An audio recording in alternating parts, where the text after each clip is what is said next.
Assalamualaikum warahmatullahi wabarakatuh. Perkenalkan, saya Ulia Fadila dari Fakultas Sains dan Teknologi, jurusan Kimia. Di sini saya akan menyampaikan hasil dari resum 4 materi pilihan saya. SEMA atau Senat Mahasiswa merupakan organisasi kemahasiswaan yang berperan sebagai lembaga legislatif yang mengakomodir DEMA, HMJ, dan UKM. Jadi, SEMA bukanlah pelaku teknis, tetapi lebih di balik layar.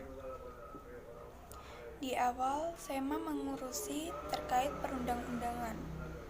SEMA memiliki 4 fungsi, yaitu yang pertama advokasi, yang kedua legislasi, yang ketiga pengawasan, dan yang keempat penganggaran. Dan DEMA juga memiliki tugas, yaitu memberikan persetujuan setiap kegiatan yang akan dilaksanakan oleh DEMA Universitas dan memberi pengesahan setiap laporan pertanggungjawaban setelah selesai agenda tersebut. Memfasilitasi dan mengakomodir segala aspirasi mahasiswa dan menyalurkan kepada pihak-pihak yang bersangkutan.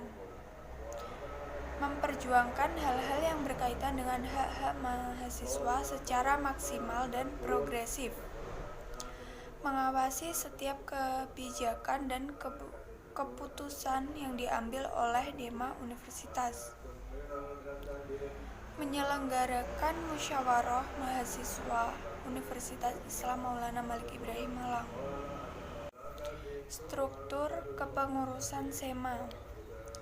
Ada ketua SEMA, lalu sekretaris, lalu ada komisi A atau advokasi dan hukum, terdiri dari ketua, anggota. Komisi B, keorganisasian dan kemahasiswaan, yang terdiri dari ketua dan anggota. Komisi C, administrasi dan keuangan, yang terdiri dari ketua dan anggota. Tugas dan fungsi komisi. Komisi A, hukum dan advokasi. 1. Membangun kesadaran hukum dan urgensi advokasi di lingkungan Republik Mahasiswa. Yang kedua, menerima dan menindaklanjuti aspirasi mahasiswa yang berkaitan dengan hukum yang berlaku di kampus. Yang ketiga, melakukan pendampingan hukum terhadap pihak-pihak yang bersangkutan. Yang keempat, bertanggung jawab terhadap peraturan-peraturan organisasi berdasarkan peraturan yang berlaku. Yang kelima, mengontrol kebijakan hukum lembaga eksekutif. Yang keenam, mensosialisasikan produk-produk hukum yang ditetapkan oleh SEMA. Komisi B, keorganisasian dan kemahasiswaan, memiliki tugas dan fungsi, yaitu bersama Komisi A membantu menyelesaikan masalah keorganisasian dan kemahasiswaan yang muncul di lembaga eksekutif yang berada di Universitas Islam Malang ini.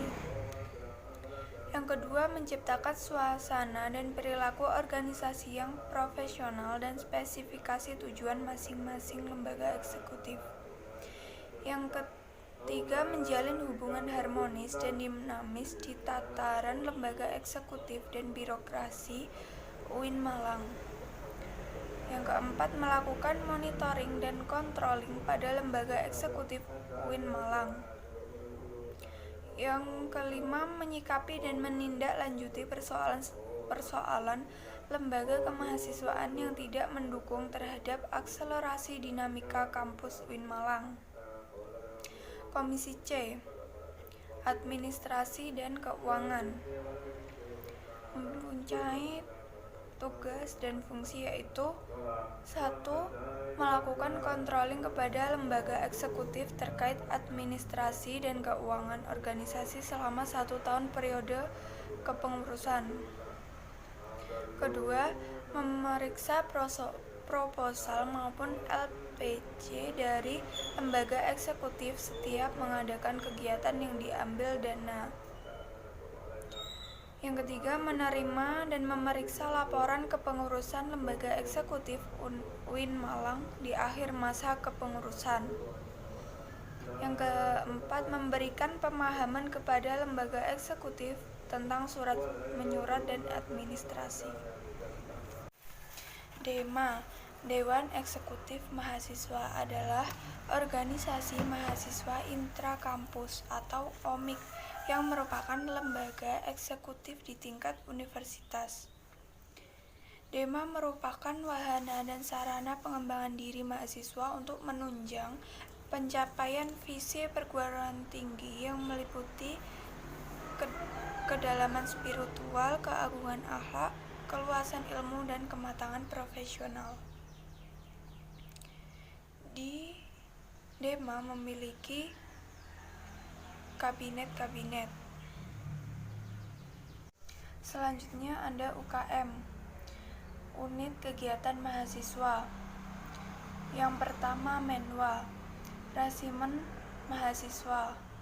Resimen mahasiswa ini diawali oleh Jenderal A.H. Nasution tahun 1959 di Jawa Barat. Jadi, Menwa ini sudah ada sejak zaman dahulu. Bisa dibilang ini adalah salah satu organisasi yang ada di kampus yang bersejarah dan juga punya catatan dalam sejarah bahwa pernah memerdekakan bangsa ini. Menwa ini diisi oleh mahasiswa-mahasiswa aktif yang sedang berkuliah, dan di mana mahasiswa-mahasiswa itu bukan hanya sebagai orang-orang terbelajar, tetapi juga sebagai orang-orang yang terlatih dalam bidang bela negara dan lain sebagainya. Dan di Menwa ini kami akan memfasilitasi yang ingin mendalami ilmunya atau bakatnya agar bisa menemukan ataupun mengembangkan soft skill yang dimiliki oleh mahasiswa baru. Asas dan dasar didikannya Menwa ini adalah Undang-Undang Dasar Negara Republik Indonesia Pasal 30 tentang Pertahanan dan Keamanan Negara.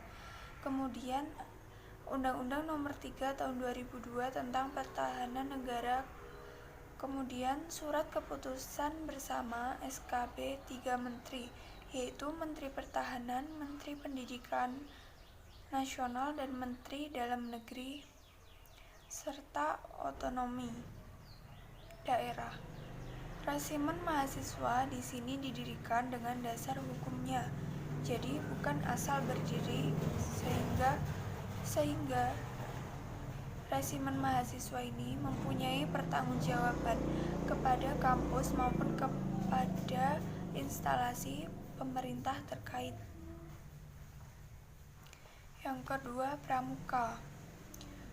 Pramuka memiliki visi yaitu menjadikan anggota Racana yang berpengetahuan luas, mandiri, berbudi pekerti, berpegang teguh pada kode kehormatan Pramuka, serta berlandaskan ulul albab.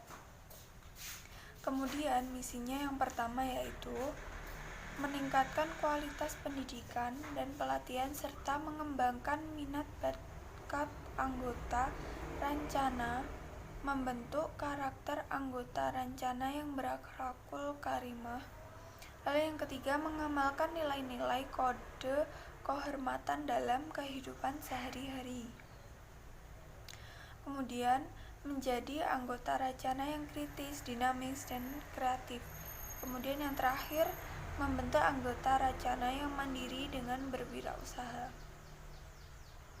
Lalu ada UKM KSR PMI. UKM ini seperti PMR jika di tingkat SMA. Jadi kalau di bangku perkuliahan itu namanya KSR atau Kop Sukarela Palang Merah Indonesia yang berada di bawah naungan Palang Merah Indonesia. Sejarahnya, KSR PMI di Universitas Islam Negeri Malang ini mulai dirintis sejak tahun 1990 oleh Bapak Zainal Abidin dan juga Bapak Mustafa yang pada saat itu berada di jajaran SEMA yang diminta untuk mengisi materi P3K di UKM Pramuka. Mulai dari situ mereka berinisiatif untuk membentuk KSR PMI. Jadi mereka mengajukan pendiriannya di tingkat universitas. Mereka juga mengajukan pendiriannya di PMI Kota Malang. Jadi KSR PMI berada di bawah naungan UIN Malang dan juga Kota Malang. Lalu selanjutnya ada UKM KMSR, adalah unit kegiatan mahasiswa yang merupakan lembaga otonom yang memiliki jalur koordinatif yang bergerak dalam bidang seni Islami atau seni religius. Seni religius ini adalah salah satu UKM yang memiliki koordinatif dengan Dema dan juga langsung dari birokrasi. Jadi termasuk organisasi mahasiswa yang bernaung di wadah dan minat bakat di seni Islami. Lalu kemudian ada UKM Teater Komedi Kontemporer, yaitu UKM yang bergerak di bidang kesenian. Selanjutnya adalah Mapala Tursina, yaitu UKM Pecinta Alam. Kegiatan yang dilakukan adalah rekreasi, sosial, olahraga, dan ilmiah. Lalu selanjutnya ada UKM Unior, merupakan salah satu unit kegiatan mahasiswa di UIN Malang yang memadai, juga memfasilitasi bakat dan minat mahasiswa dalam bidang olahraga. Alasan kenapa UKM ini ada di UIN Malang karena semua orang pasti membutuhkan olahraga dan juga pasti banyak orang yang menyenangi tentang olahraga. Maka dari itu ada di UKM olahraga. Lalu selanjutnya ada UKM Kopma Padang Bulan. UKM Kopma Padang Bulan ini memiliki visi yaitu menjadikan Kopma Padang Bulan menjadi koperasi yang mandiri, aspiratif, dan menjadi wahana pengembangan usaha. Lalu misinya yaitu meningkatkan kesejahteraan anggota. Lalu selanjutnya ada UKM Komus, yaitu organisasi intrakampus di bidang musik. UKM Komus sendiri merupakan singkatan dari Komunitas Musik Studio 3. Ini didirikan pada tanggal 10 Juni 1999. Lalu selanjutnya ada UKM Taekwondo, UKM Fotografi, UKM Simfoni FM, dan UKM LKP 2M. Di masa pandemi sekarang, kegiatan-kegiatan yang biasa dilakukan bersama-sama dilakukan secara daring atau online. Untuk mengatasi pandemi ini, maka bisa dilakukan vaksinasi dengan secepatnya sehingga meningkatkan herd immunity. Lalu yang kedua adalah disiplin berprokes. Umumnya orang Indonesia kurang disiplin dalam berprotokol kesehatan. Salah satunya dikarenakan kurangnya sosialisasi. Efek pandemi, jika ini terus berlangsung, efek pandemi adalah turunnya pertumbuhan ekonomi. Dikarenakan jika ekonomi turun, maka COVID-19 akan naik. Jika ekonomi naik, berarti COVID-19 turun.